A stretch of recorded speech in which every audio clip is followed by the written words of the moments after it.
주신 말씀 누가복음 24장 44절 49절 말씀인데요. 제가 읽어보겠습니다.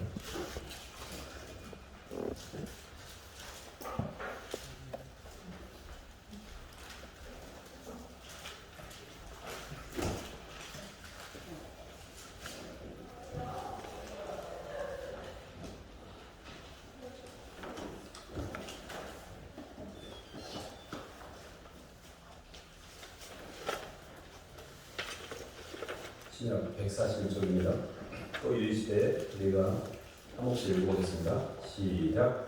또 이르시되 내가 너희와 함께 있을 때 너희에게 말한 바곧 모세의 율법과 선지자의 글과 시편의 나를 가리켜 기록된 모든 것이 이루어져야 한다 하는 말이 이것이라 하시고 이에 그들의 마음을 열어 성경을 깨닫게 하시고 또 이르시되 이같이 그리스도가 고난을 받고 제3일에 죽은 자 가운데서 살아날 것과 또 그의 이름으로 제사함을 받게 하는 회개가 예루살렘에서 시작하여 모든 족속에게 전파될 것이 기록되었으니 너희는 이 모든 일을 증인이라.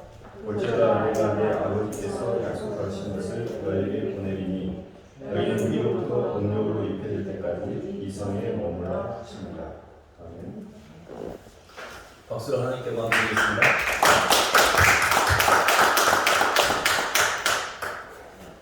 주의 사함을 얻게 하는 회개라는 말씀 제목인데요. 사람의 일생은 이렇게 그냥 이렇게 와서 그냥 먹고 살다가 그냥 죽는 게 아니라 일정한 어떤 목적을 향해서 이렇게 자기를 만들어가는 여정인데요. 하나님의 형상으로 창조된 인간은 하나님의 형상을 잘 회복해 갈수록 삶이 점점 편안해지고 살맛이 느껴지고 뭔가 거기에서 조금 멀어져서 길을 못 찾고 있을 때 많이 힘들고 흔들리고 불안하고 걱정되고 두렵고 눌리고 뭔가 이렇게 마귀의 존재 양식이라는 게 있습니다. 마귀의 존재 양식이라면 온 우주 만물이 하나님의 말씀에 이 코스모스가 로고스에 잡혀서 돌아오고 있는데 로고스에 의해서 코스모스가 운행이 안 될 때 카오스가 오게 돼 있습니다. 혼돈이. 그래서 원래 이 우주 만물이 카오스 상태에서 하나님의 말씀이 우주 만물의 사랑의 빛으로 만물을 이렇게 지고 있기 때문에 말씀으로 붙들고 있기 때문에 질서가 유지되는 거거든요. 질서가 점점 무너진다는 이야기는 그 사람의 인생 자체가 하나님의 말씀에서 멀어졌다라는 반증이고 마귀라는 것은 하나님의 통치 질서를 본인의 자유의지로 택하여 멀어질 수는 있으나 그 멀어진 선택의 결과에 대한 책임을 본인이 지게 돼 있어서 마귀의 존재 양식이라는 게 하나님의 말씀의 통치권으로부터 멀어진 상태에서 오는 마음에 편안하지 않는 상태, 이게 이제 우리가 말하는 죄책감 또는 자책, 눌림, 부담 이런 겁니다. 그래서 예수님을 믿고 많이 내가 이렇게 편안해졌다, 내가 많이 편안해졌어, 내가 많이 좋아졌어, 이 말은 이 내 안에 있는 이 죄책감이라는 죄의식이라는 이 문제를 많이 풀어냈다는 뜻이거든요. 저희가 살아있을 때는 참으로 희망적인 게 그걸 풀 수가 있습니다. 우리가 이렇게 살아있을 때 어떻게 하면 그걸 풀 수 있을지를 이렇게 잘 찾아가는 예정인데요. 하나님께서 원래 인간을 창조할 때 사랑 형상으로 지었습니다. 사랑이라는 것은 온전히 완전한 시스템이 돌아가고 있는 완전한 시스템이거든요. 근데 인간이 선악과를 따먹으로 하나님의 빛에서 멀어지는 상태, 하나님의 영광에서 멀어진 상태, 이게 불완전한 시스템입니다.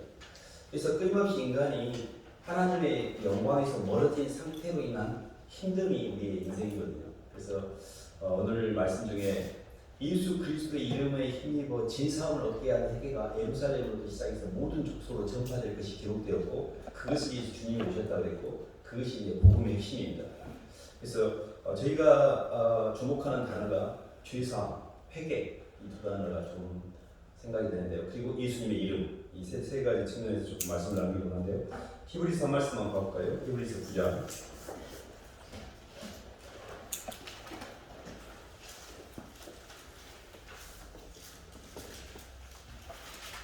22절로 28절.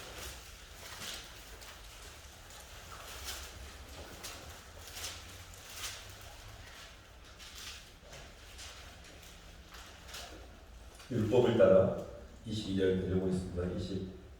28절까지 시작. 율법을 따라 그의 모든 물건이 피로써 정결케 되나니 피 흘림이 없은즉 사함이 없느니라. 그러므로 하늘에 있는 것들의 모형은 이런 것들로서 정결하게 할 필요가 있었으나 하늘에 있는 그것들은 이런 것들보다 더 좋은 제물로 할지니라.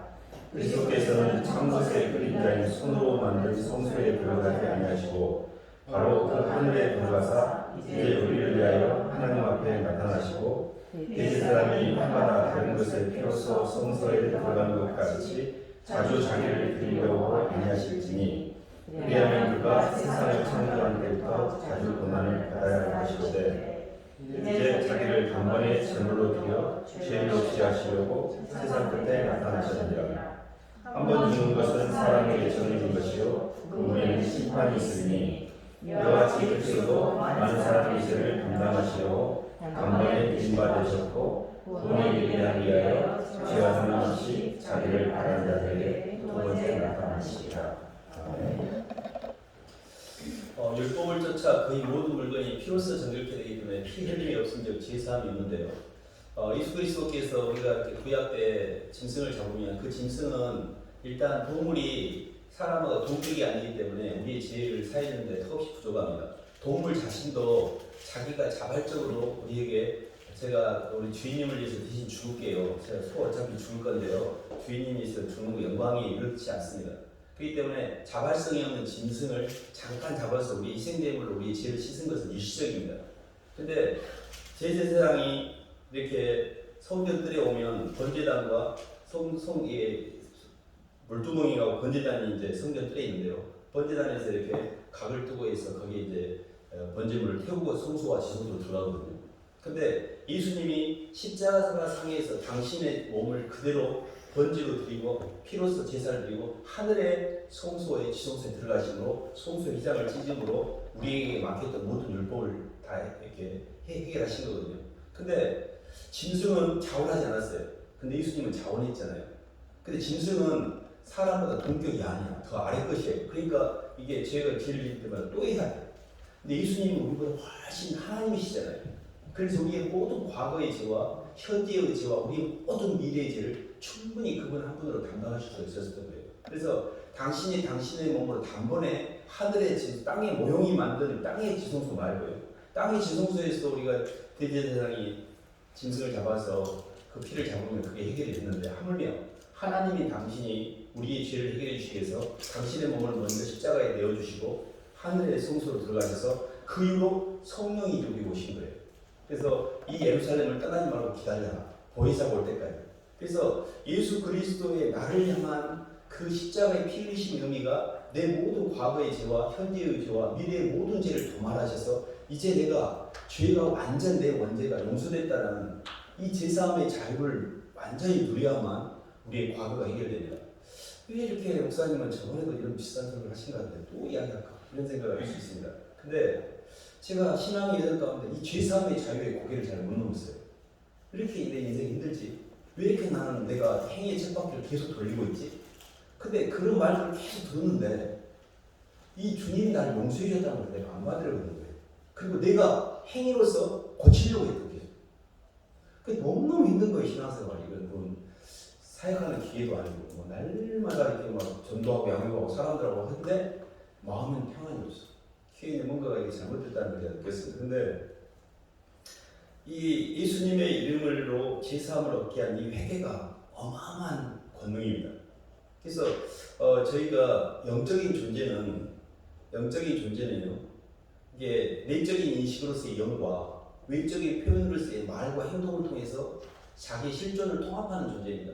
근데 선악과를 통해서 내가 지금까지 살아온 내 인생은 내적인 인식이 나의 욕망을 인식을 해요. 그리고 그거를 말과 행동으로 표현하는데 이것은 감정적으로 부담을 갖게 돼 있어요. 왜냐하면 사랑이 아니잖아요. 다 속을 수 있어도 자기 양심은 못 속여요. 자기 스스로가 알아요. 그리고 어쩔 때 이렇게 보면 세상의 영의 인식이 이렇게 들어왔어요. 갖고 내가 표현을 행동에 있어 뭔가. 근데 이건 아닌데 나 왜 이렇게 막 행동하지? 내가 막 생경해요. 말을 막 화도 이렇게 낼 상황이 아니고 화를 내고 있는데 화를 내고 있는 그것은 마른 거짐처럼 긴 빠진 맥주처럼 조금 기력이 없는데 화는 내고 있을 거 아니죠. 그리고 저희가 하는 어떤 행동이 굉장히 생경하게 느낄 때는 우리가 우리의 행위 자체를 객관화시켜서 보고 있는 겉사람을 보고 있다는 증거입니다. 그게 분리가 됐다는 이야기거든요. 그게 무슨 이야기냐면요. 하나님의 말씀이 우리에게 들어오면 내적인 인식이 바뀝니다. 하나님의 말씀은 우리가 말씀을 지키는 게 아니에요. 말씀은 내 영을 비추는 거울입니다. 그리고 내 영혼을 진단하는 청진기예요. 근데 하나님의 말씀이 내게 이렇게 비춰짐으로 말미암아 하나님의 사랑의 구조와 생명과의 구조하고 하나님의 로고스에 의한 말씀으로 움직이는 삶에서 내가 얼마나 선악과를 따먹고 내 중심으로 멀어져 있는지가 보이기 시작합니다. 그때 와, 내가 완전 주님하고 멀리 살고 있구나. 내 영혼이 참으로 주님한테 멀리 있구나를 깨닫는 것이 말씀이에요. 말씀은 나를 비추는 겁니다. 그때 말씀이 이렇게 내 영혼을 비출 때 그 다음 단계가 뭐냐면 그 말씀을 내가 지키려고 하는 게 아니에요. 그 말씀을 통해서 내 영혼의 이런 모든 어떤 메커니즘의 쓰레기와 안 되는 내 의식과 표현되는 말과의 불일치를 입으로 고백하기 시작해요. 주님, 저는 이렇게 날마다 죄짓고 있고 날마다 머리로는 알겠는데 몸은 안 되고 이렇게 막 이렇게 원하지 않는 선택을 하게 될까요? 내가 내적인 인식과 표현하는 방식의 차이에 의한 내적 갈등이 내 안에 계속 죄책감과 자책감과 눌림으로 쌓이고 있고 말씀을 많이 듣는데요. 말씀을 듣기만 하지 행하지 않으면 외적으로 표현하지 않으면 자아가 세립니다. 그냥 성경 지식을 지식적으로 읽고 있기 때문에 이게 점점 자기가 세지거든요. 그게 무슨 말이냐면 기독신앙에서 가장 큰 진리 중에 하나가 뭐냐면 진리는 문자 안에 있지 않아요. 진리는 인격 안에 있습니다. 진리는 예수 그리스도 안에 있습니다. 성경이라는 문자가 우리를 보내준 게 아니에요. 예수님을 진심으로 사랑하고 그분을 내 삶 가운데 받아들일 때 그때 내가 진리를 알게 됩니다. 그래서 예수님이 십자가상에서 나의 죄를 담당하시기 위해서 당신의 그 몸으로 단번에 제사를 드림으로 나와 하나님 사이에 맡겼던 담을 오시고 속죄 양으로서 당신의 몸을 통해서 내가 모든 죄가 도말됐다는 것을 받아들이는 믿음. 그것이 나를 향하신 그분의 사랑이라는 것을 내가 받아들이는 게 굉장히 중요해요. 그것이 하나님의 영적인 존재는요, 사랑의 부름과 그 부름에 대한 응답을 통해서 통일이 돼요. 그러면 예수님이 십자가에서 우리를 죽으심으로 우리를 향하신 당신의 사랑을 표현했잖아요. 그리고 내가 너를 사랑한다, 이만큼 사랑한다라고 고백을 하셨잖아요. 그런데 그 고백에 내가 이렇게 응답하는 것을 통해 내 안에 영이 들어오기 시작합니다. 회개는 그 다음입니다. 우리가 이렇게 성경에 보면 회개하라, 천국이 가까워지라. 이 말은 회개하라는 것 자체가 천국으로 가는 길과 연관이 있습니다. 근데 순서로 보면 하나님의 택하심이 1번입니다. 하나님의 택하심이 1번이고 그리고 주님의 사랑의 복음이 우리에게 전달되는 게 2번입니다. 그 주님의 사랑의 복음에 응답을 해갖고 내가 주님 사랑해요라고 응답을 할 때 그때 우리 안에 성령이 들어올 때 이 성령이 들어오면 그때부터 회개가 일어나기 시작해요. 그래서 저는 예수님을 영접했을 때는 아무런 느낌이 없었습니다. 근데 그 뒤에 제가 예수님을 믿고 영접하고 한동안 이렇게 지내면서 주님을 이렇게 조금씩 알아가면서 제 마음속에 다가온 주님한테 응대를 하고 고백을 하고 기도를 하고 이러면서 막 이렇게 회개가 터지더라고요. 눈물이 나고. 근데 하나님의 택하심과 예수 그리스도를 통한 만남과 그분의 사랑을 내 마음에 받아들임과 그 받아들임으로 인한 내 영혼의 실체를 깨닫는 순간 회개가 일어나기 시작해요. 이 회개가 온전히 과거가 다 없어지기 시작해요. 그러니까 죄사함에 이르는 회개, 그의 이름으로 힘입어 예수님의 이름이 예수 그리스도가 나를 위해서 십자가에서 죽으심으로 모든 율법을 쫓아 모든 물건이 피로써 정결케 되는 피 흘림이 없을 때 죄사함이 없다는 거예요. 어떤 사람이 나한테 이렇게 잘못했어요. 피를 보면 이 분이 떨어집니다. 그 사람이 깜빵에 가거나 지지개 누구한테 뚫어 맞거나 피를 흘리면 분이 사라져요. 이게 난 복수를 했잖아요. 정상을 했잖아요. 피 흘림을 보면 내 분이 사라져요. 그래서 많은 사랑이라도 해야 돼요. 누군가는 대가를 치러야 돼요. 누군가가 대가를 치는 걸 봐야 내 분이 풀리는 게 인과의 저주거든요. 그래서 모든 율법은 이 피로써 정결케 된다는 게 대가를 치를 때만이 그 죄사함 해방이 되는 거예요. 우리가 이렇게 절도를 위해서 판사가 3년형을 때리면 3년의 옥고를 치는 것이 피를 흘리는 거예요. 그리고 나서 그 죄에서 해방이 되잖아요. 대가를 치렀으니까. 근데 예수님이 나의 피의 대가, 죄의 대가인 사망을 당신이 받아버리신 거예요. 그러므로 내가 그 죄에서 이제 노임을 받은 겁니다. 이게 얼마나 평안한지 몰라요. 나는 용서받은 죄인이긴 합니다. 죄는 짓고 있어요. 그것은 원죄는 해결이 됐고 원죄에서 파생된 파생죄, 자범죄를 여전히 지은 권세 안에 있지만 내가 이 원죄가 예수 그리스도가 대가를 치렀기 때문에 이제 죄가 우리를 주관하지 못합니다. 그래서 저희가 잘 아는 말씀인데 로마서 한번 볼까요? 로마서 6장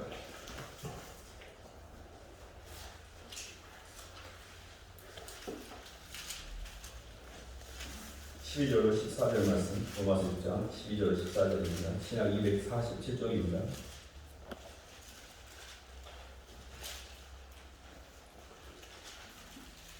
그러므로 너희는 한 목소리 읽겠습니다. 시작.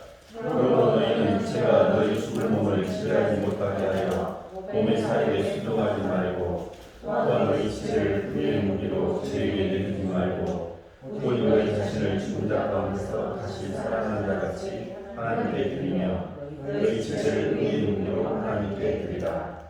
제가 너희를 주장하지 못하리니 이는 너희가 법하지 아니하고 은혜 아래 있습니다. 아무도 우리를 정죄할 수 없어요. 왜 그러냐면 우리가 법 아래 있지 않고 은혜 아래 있기 때문에. 다른 죄가 우리를 죄를 안 짓는다는 게 아니에요.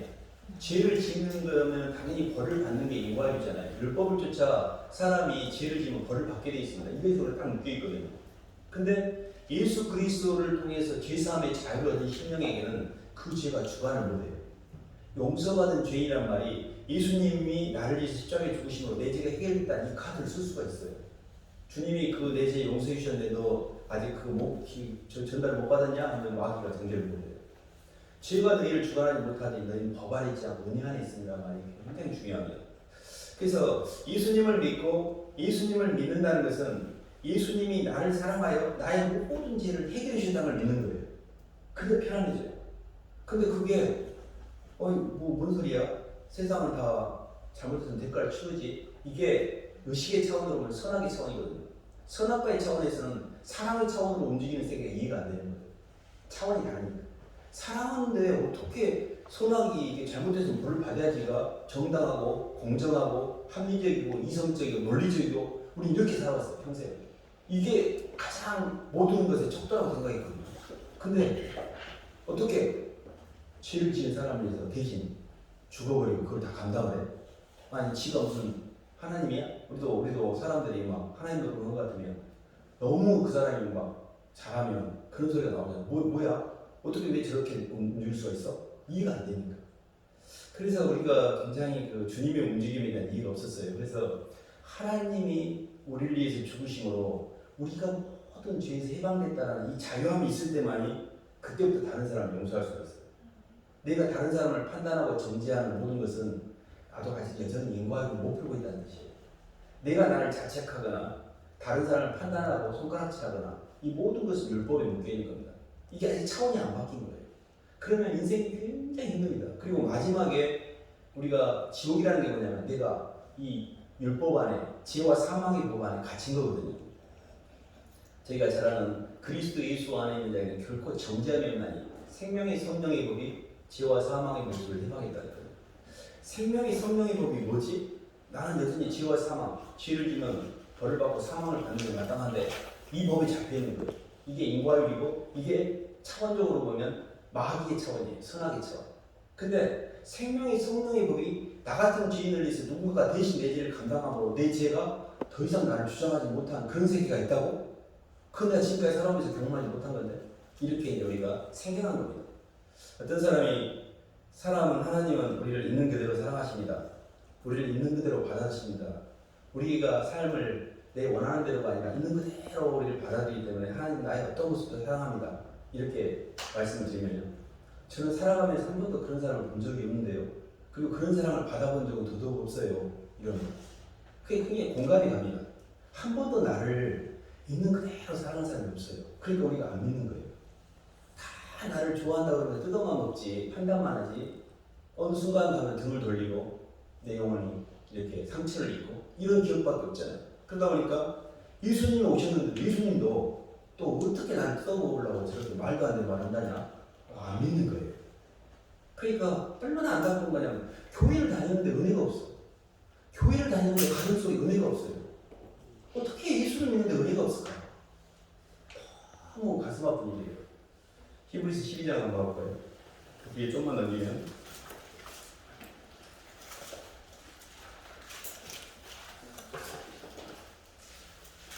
히브리서 12장 15절 한번 보겠습니다.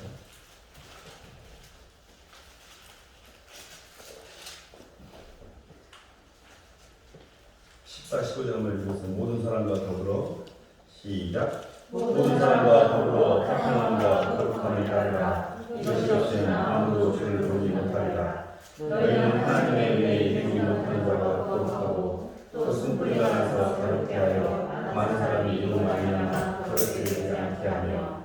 그렇습니다. 하나님의 은혜에 이르지 못하는 자가 없도록 하라는 말이 있는데요. 하나님의 은혜에 이르지 못하는 게 제사함의 자유를 못 누린 자가 있는가 두려워하는 말과 똑같은 말입니다. 제사함의 자유를 누리는 게 은혜거든요. 나 같은 죄인을 위해서 누군가가 대신 죽으심으로 내 죄가 해결됐다는 것은 은혜를 받은 거예요. 그것이 받아들여지면 내가 어마어마한 은총을 받은 거기 때문에 사람 같은 것들이 나한테 좀 뜯어보고 아무렇지도 않아요. 근데 이게 머리로는 이해를 하고 있어. 하나님 우리를 십자가에 용서해 줬다고. 근데 안 믿어요. 그러면 내 마음속에 은혜가 없기 때문에 누가 나한테 잘못하면 바로 정죄당하게 됐어요. 아니 왜 내가 그 사람한테 이렇게 해야 돼? 걔가 잘못했으면 벌을 맞아야지. 당연히 감옥 가야지. 아주 냉철하게 메시지를 갖다 댑니다. 근데 나는 주님이 용서해 주셨는데 왜 내가 그렇게 하고 있지? 아직 은혜가 도달이 안 돼요. 머리로는 알겠어요. 뭔 말인지. 가슴 속에 내 죄가 용서됐다라는 이해가 없다 보니까 다른 사람들이 용서를 못하는 거예요. 그래서 하나님의 은혜에 이르지 못하게 되면 쓴뿌리가 나오거든요. 그게 뭐냐면 인과일 가운데 사람들이 말도 안 되는 짓거리 한 것들이 다 내 속에 막 분하고 오르고 다 잡혀. 이게 용서가 안 되는 거예요. 내가 죽었어. 그래서 굉장히 예수님이 나를 용서하셨고 내 죄를 사유셨기 때문에 내가 자유함을 누리고 그분이 나를 용서해 준 거 생각하면 하나님 저것이 나한테 이 정도 잘못하면 괜찮으라고 하나님의 사랑의 은혜의 용서의 기반에 의해서 다른 사람을 용서할 수 있어야 돼요. 그랬을 때 내 인간이 풀리기 시작해요. 이게 제사함의 자유입니다. 그래서 사람에게 묶이지 않고 과거에 묶이지 않아요. 그러니까 미래가 열리기 시작해요. 그래서 앞날로 선택을 할 수가 있습니다. 우리가 모든 원하지 않는 선택이라는 게 뭐냐면 과거에 끌리는 거예요. 과거에 잡혀서 오란 것 때문에 약간의 피해식 가운데 현재를 이렇게 끌려가고 있기 때문에 이건 선택이 아니에요. 끌림, 수동적 끌림, 욕망에 의한 선함까지 끌림입니다. 그래서 항상 고민하는 건 어떻게 하면 예수님의 은혜로 내 마음을 채워서 제사함의 자유에 이르고 그 제사함의 자유의 기반에 의해서 내가 그동안에 묶여있던 내 실타를 풀 수 있을까? 이게 신앙의 여정 가운데 많이 고민하고 이렇게 생각이 되는 부분입니다. 그래서 이걸 풀어야 편안해지거든요. 그래서 예수님의 이름으로 인하여 죄사함을 얻게 한 세계가 예루살렘부터 시작해서 모든 족속으로 전파된 것이 오늘날 우리에게까지 전달됩니다. 어떻게 예수님의 이름을 통하여 제사함을 얻게 하지?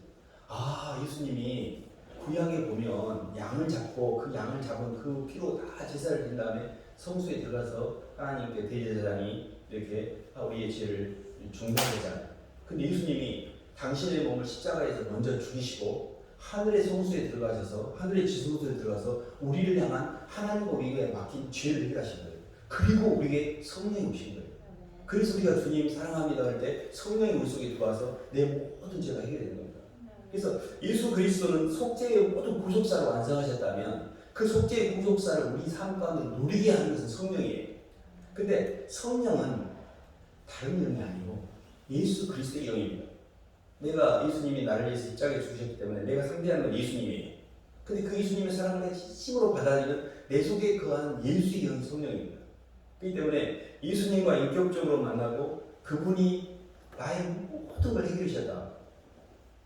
그게 이런 겁니다. 참 이렇게 설명이 참 어려운 부분인데 안경을 이렇게 색안경을 쓰고 있으면 뭘 봐도 다 색으로 보이잖아요. 근데 땅이 잡혀 있으면 뭔 말해도 땅인 거밖에 안 보입니다. 근데 약간 좀 영혼이 맑아지면 하늘이 열려요. 하늘. 영안이 열린다고 그러는데 천상의 세계가 열립니다. 땅의 끝은 아무도 안 해요. 근데 저는 설교 들을 때마다 아니 목사님 그거는요 목사님 지금 신간이 편하니까 그렇게 말씀하시는 거고요. 저는 오늘 죽었어요. 오늘 얼마나 제가 어려운지 아세요? 현실이 목사님 제 현실을 모르니까 그렇게 태평스러운 말씀하시는 거예요. 이렇게 제가 벌맨 목소리를 하고 싶을 때가 한두 번이 아니었어요. 근데 그게 땅의 것을 해결한다고 해결되는 게 아닙니다. 영으로서 우리의 어둠의 기운을 물리치는 거지 땅의 문제를 해결하면 일시적으로 편안한 것처럼 보이나 다시 또 어둠이 잡혀요. 근데 근본적인 문제는 하늘이 없다는 거예요. 하늘에 대한 소망이 없고 하늘에서부터 내려온 하나님의 충만에 대한 은혜가 내게 없기 때문에 내 영혼이 힘든 거예요.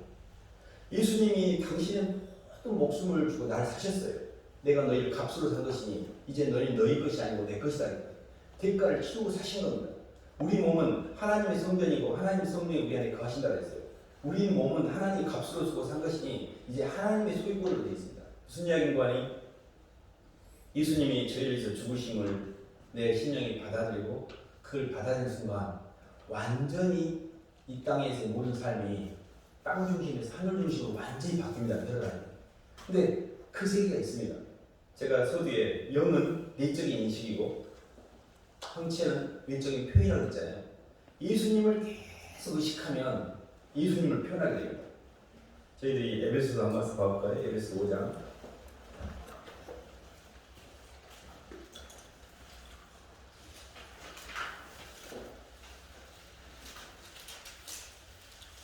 3, 4절 말씀 보겠습니다. 에베소 5장 3, 4절 말씀.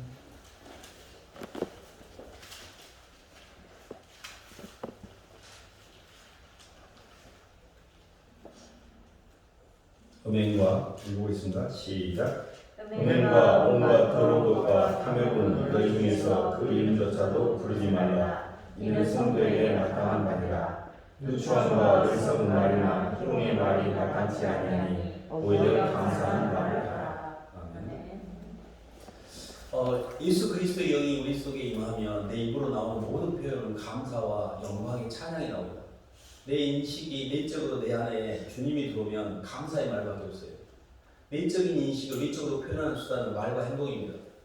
근데 주님의 영이 내게 들어오면 주님의 영은 찬양하고 하나님께 영광을 돌리는 영이기 때문에 감사와 찬양밖에 없어요. 근데 누추한 말과 불평과 희롱의 말과 세상 것들을 입에 담는 것은 내 영이 세상 영이 들어왔다는 증거입니다. 마귀가 들어왔을 때 그 마귀가 들어온 그 생각 자체가 내가 아니에요.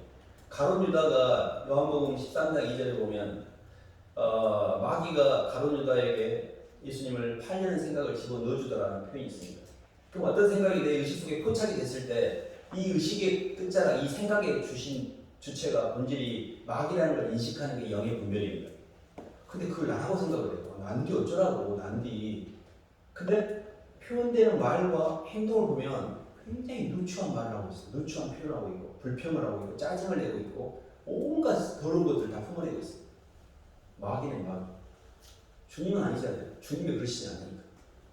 내가 완전히 내 몸을 마귀의 도구로 쓰고 있구나. 이렇게 생각하고 사람은 영을 잡는 그릇이에요. 내가 마귀가 갖는 최고의 사기가 뭐냐면 이게 고정된 실체인 줄 알아요. 나라는 자아가.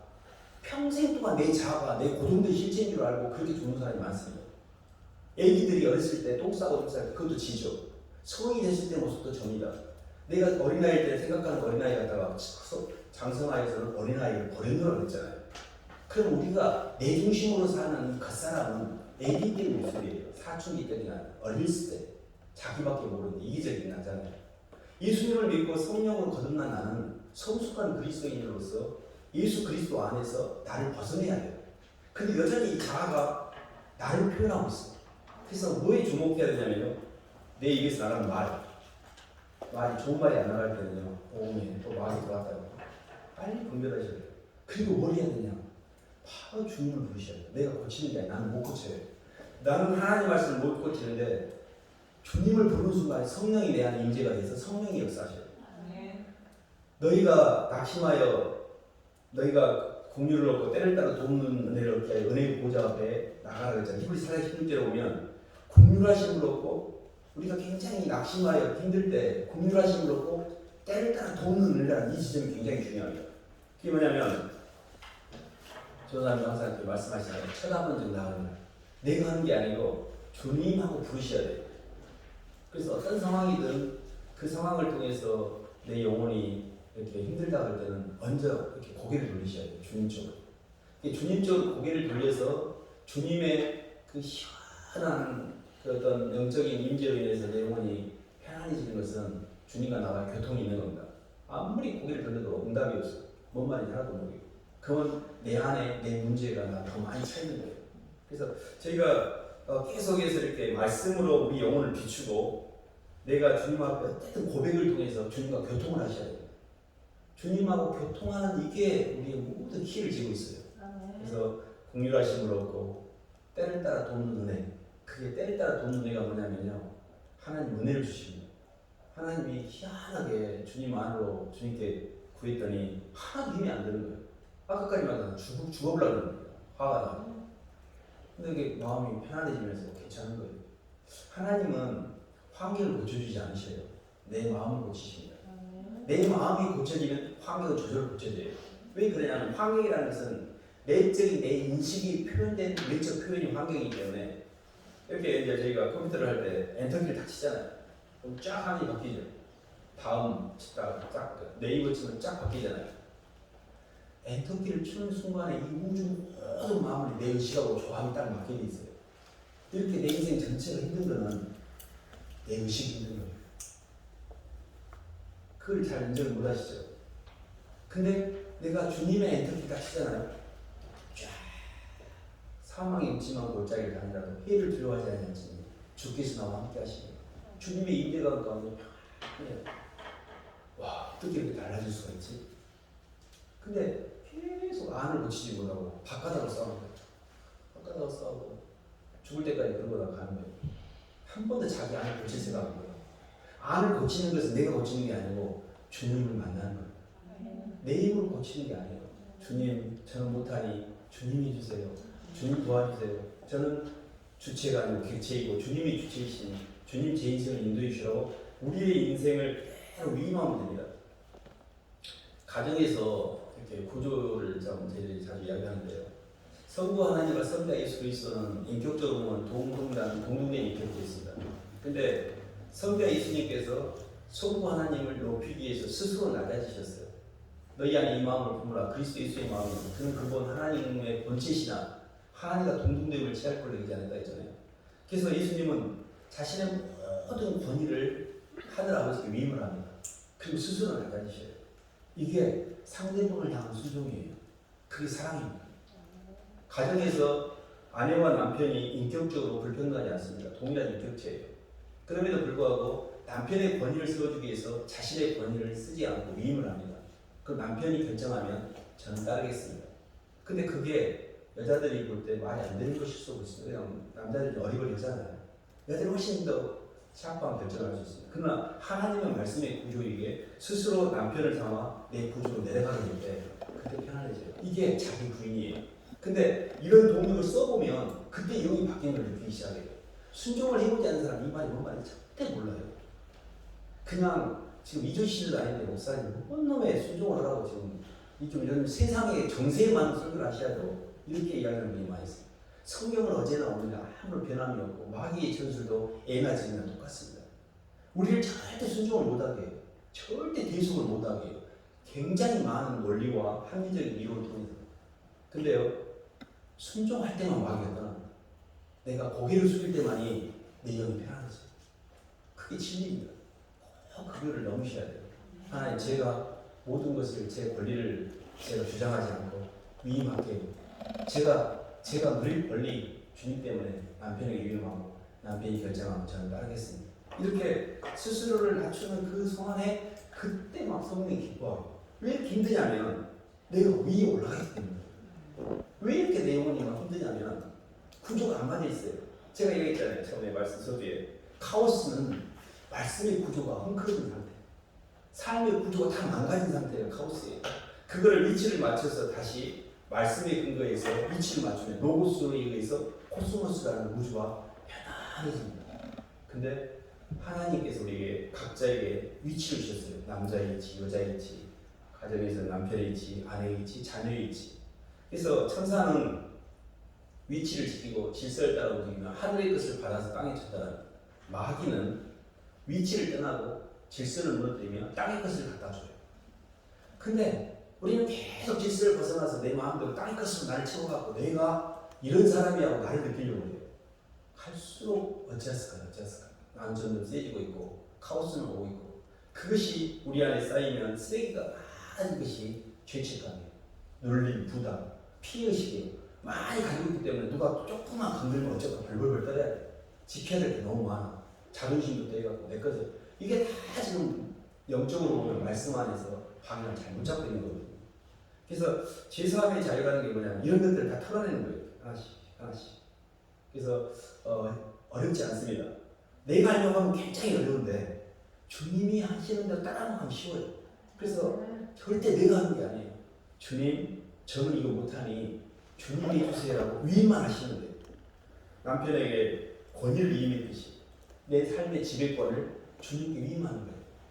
그리고 항상 머릿속에 내적인 인식이 사랑이면 말 표현할 때 사랑과 행동이 사랑이 나오지, 내적인 인식이 선악이고 욕망이면 말이 내 욕망을 이야기하고 행동이 그 욕망을 채우는 데 움직이고 있어. 이게 완전히 그걸 통해서 내 영을 내가 분별하는 거예요. 근데 계속 그 길로 가면 필경 사망이 되잖아. 사람이 마음으로 자기 일에 행할 때 자기 일이 옳게 보이지만 필경은 사망이, 선악과 길은 사망이 됩니다. 내 생각에 굉장히 지혜롭다고 생각을 해요. 상황이. 그러니까 내 영혼이 점점 통합이 안 되고 있습니다. 그래서 이 누가복음 24장 47절 이 말씀, 예수님의 이름으로 제사함을 얻게 하는 게가 예루살렘부터 모든 족속에 전파될 것이 기록됐다는 이 말은 어마어마한 복음입니다. 예수 그리스도의 이름에 힘입어 모든 사람이 죄로부터 해방되고 그 죄로부터 해방된 제사함의 평강이 이 예루살렘부터 시작해 지구 끝까지 전파되는 것이 하늘나라 이 땅에 임하는 것입니다. 이 땅에는 음부에 속한 세상이 있고 하늘에 속한 교회가 있습니다. 하늘에 속한 교회라는 것은 하나님의 비밀인 예수 그리스도의 이 속죄 사역을 통해서 제사함의 자유를 통해서 성령으로 하늘과 땅이 교통되는 사람들입니다. 이 사람들은 몸은 땅에 두고 있지만 이미 신령으로는 하늘나라를 누리고 있는 사람들이에요. 교회 다니는 것이 무슨 그냥 종교 행사하고 그냥 뭐 이렇게 나를 좀 느끼고 이런 얼토당토한 짓거리가 아닙니다. 진심으로 이 땅에 하늘나라가 임하는 거예요.